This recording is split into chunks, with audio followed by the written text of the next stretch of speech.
తనపై వరుసగా కేసులు నమోదు చేస్తూ వేధిస్తున్నారంటూ మాజీ మంత్రి వైసీపీ నేత అంబటి రాంబాబు ఆరోపించారు. తనపై నమోదైన కేసులన్నీ ప్రస్తుతం ఎఫ్ఐఆర్ దశలోనే ఉన్నాయని తెలిపారు. ఒకే ఘటనకు సంబంధించి అనేక కేసులు నమోదు చేస్తున్నారని, రాజకీయ విమర్శలు చేయకూడదా అని ప్రశ్నించారు. కేంద్ర మంత్రి పెమ్మసాని చంద్రశేఖర్ పై పోస్టు పెట్టినందుకే తనపై కేసు నమోదు చేశారని అంబటి రాంబాబు పేర్కొన్నారు.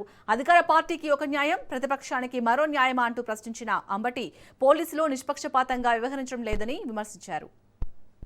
ఈ విధంగా కేసులు పెట్టి మమ్మల్ని ఏదో బెదిరించాలని అనుకుంటే బెదరడానికి మేము సిద్ధంగా లేవని కూడా నేను ఈ సందర్భంగా చెప్పదలుచుకున్నా.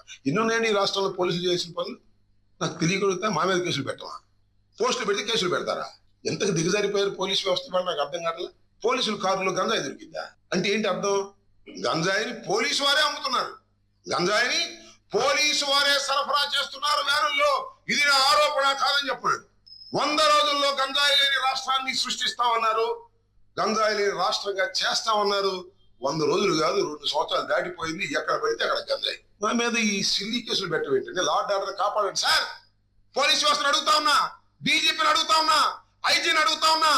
ఈ రాష్ట్రంలో ఎక్కడ పడితే అక్కడ గంజాయి అమ్ముకొని పోలీసుల డబ్బులు సంపాదించి ఐజీ లాంటి వారికి ఓటాలు ఇస్తున్నారు.